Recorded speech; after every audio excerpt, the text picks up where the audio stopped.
नमस्कार जोहार, चलिए देखते हैं छत्तीसगढ़ की 10 फटाफट बड़ी खबरों को। सीएम भूपेश ने फिर साधा भाजपा पर निशाना, बोले झूठ फैलाने का काम कर रही है बीजेपी। छत्तीसगढ़ में अब की बार 75 पार के लक्ष्य को लेकर चुनावी मैदान में उतरी कांग्रेस प्रदेश में इन दिनों संभागीय सम्मेलन कर रही है।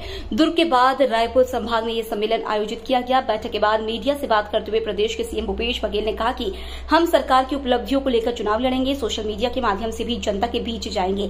भाजपा पर निशाना साधते हुए सीएम भूपेश ने कहा कि भाजपा लगातार झूठ फैलाने का काम कर रही है। गिरिराज सिंह धर्मांतरण के बारे में बोल रहे थे, छत्तीसगढ़ में जबरन भड़काने का काम कर रहे हैं। मुख्यमंत्री भूपेश बघेल का धर्मांतरण के आरोप पर पलटवार। मुख्यमंत्री भूपेश बघेल ने केंद्रीय मंत्रियों के धर्मांतरण वाले बयान पर कहा कि भाजपा लगातार झूठ फैलाने का काम कर रही है, यहां लोगों को जबरदस्ती भड़का रहे हैं।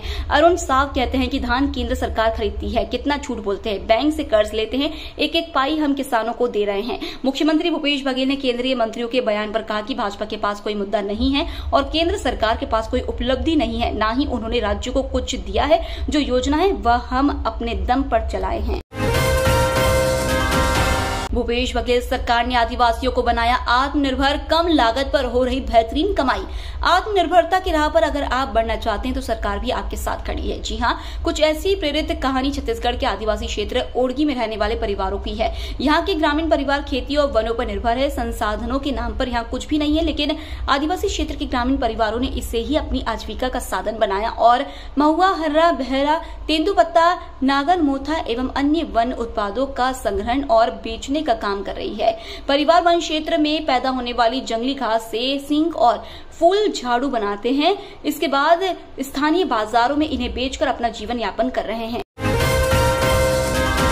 सीएम भूपेश बघेल ने केंद्रीय मंत्री ज्योतिरादित्य सिंधिया को लिखा पत्र। छत्तीसगढ़ के सीएम भूपेश बघेल ने केंद्र सरकार में नागर विमानन मंत्री ज्योतिरादित्य सिंधिया को पत्र लिखकर उनसे छत्तीसगढ़ के बिलासपुर नगर को उड़ान 5 योजना से जोड़ने के लिए जल्द कार्रवाई करने का अनुरोध किया है, जिससे कि अंचल के लोगों को देश के अन्य भागों में आने जाने की सुविधा मिल रहे और क्षेत्र के आर्थिक विकास में सहायता मिल सके। सीएम बघेल ने केंद्रीय मंत्री ज्योतिरादित्य सिंधिया को लिखे पत्र में कहा है कि यह जानकारी मिलती है कि केंद्रीय विमानन मंत्रालय ने बिलासपुर नगर को उड़ान 5 योजना में शामिल नहीं किया है। छत्तीसगढ़ में आय और जाति प्रमाण पत्र बनवाने की गई वैकल्पिक व्यवस्था। प्रदेश में आय और जाति प्रमाण पत्र बनाने के लिए पटवारियों से मिलने वाले दस्तावेजों की अनिवार्यता अस्थायी तौर पर खत्म कर दी गई है। सरकार द्वारा एस्मा लगाए जाने के बाद भी प्रदेश के पटवारी हड़ताल से वापस नहीं लौटे हैं। इस वक्त प्रदेश में कई सारी भर्ती परीक्षाएं चल रही है, साथ ही स्कूल कॉलेजों में एडमिशन का भी समय है। ऐसे में कई दस्तावेज तुरंत बनाने की जरूरत पड़ रही है, लेकिन पटवारियों की हड़ताल की वजह से लोगों को दिक्कतें पेश आ रही है। ऐसे में आय और जाति प्रमाण पत्र बनाने में हो रही असुविधा को देखते हुए सीएम भूपेश बघेल के निर्देश पर इस संबंध में सामान्य प्रशासन विभाग ने अस्थायी निर्देश जारी किए हैं। छत्तीसगढ़ में पटवारियों की हड़ताल पर प्रशासन सख्त।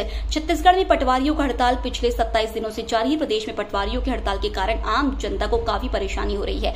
लोग सरकारी कार्यालयों के चक्कर काट रहे हैं, लेकिन उनका काम अभी भी अधूरा अटका हुआ है। पटवारियों की हड़ताल में न तो सरकार की ओर से पहल की जा रही है और न ही पटवारी संघ झुकने के लिए तैयार है। वहीं सरकार को भी एस्मा लगाए भी 4 दिन बीत चुके हैं और कलेक्टरों द्वारा दिया गया 24 घंटे का अल्टीमेटम भी खत्म हो गया। ऐसे में अगर पटवारी काम पर नहीं लौटते हैं तो उनकी गिरफ्तारी हो सकती है।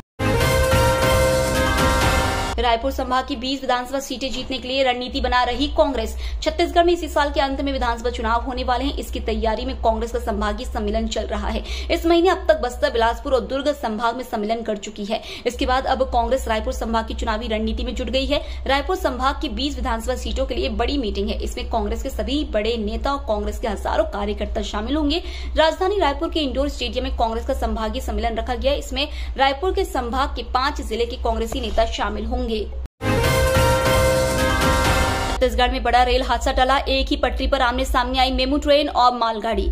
उड़ीसा के बाद छत्तीसगढ़ में बड़ा रेल हादसा होते होते टल गया। SECR जोन के बिलासपुर के गतौर सेक्शन में एक ही ट्रैक पर मालगाड़ी और मेमू ट्रेन आमने सामने आ गई। गनीमत रही कि दोनों ट्रेनों के बीच 150 से 200 मीटर की दूरी रही, जिस कारण कोई बड़ा हादसा नहीं हुआ। जैसे ही यात्रियों को इस बारे में पता चला, कई यात्री ट्रेन से उतरकर इस घटना का वीडियो बनाने लगे।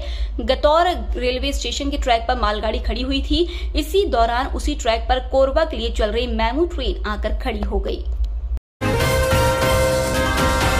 खेलो इंडिया में छत्तीसगढ़ के बच्चों ने किया कमाल। उड़ीसा की भुवनेश्वर में प्रथम खेलो इंडिया जनजातीय खेल राष्ट्रीय प्रतियोगिता में छत्तीसगढ़ के खिलाड़ियों को विभिन्न स्पर्धाओं में पदक मिले हैं। आवासीय तीरंदाजी अकादमी बिलासपुर और एथलेटिक अकादमी के खिलाड़ियों ने पदक जीते हैं। मुख्यमंत्री भूपेश बघेल एवं खेल युवा कल्याण मंत्री उमेश पटेल ने खिलाड़ियों के अच्छे प्रदर्शन के लिए बधाई दी है।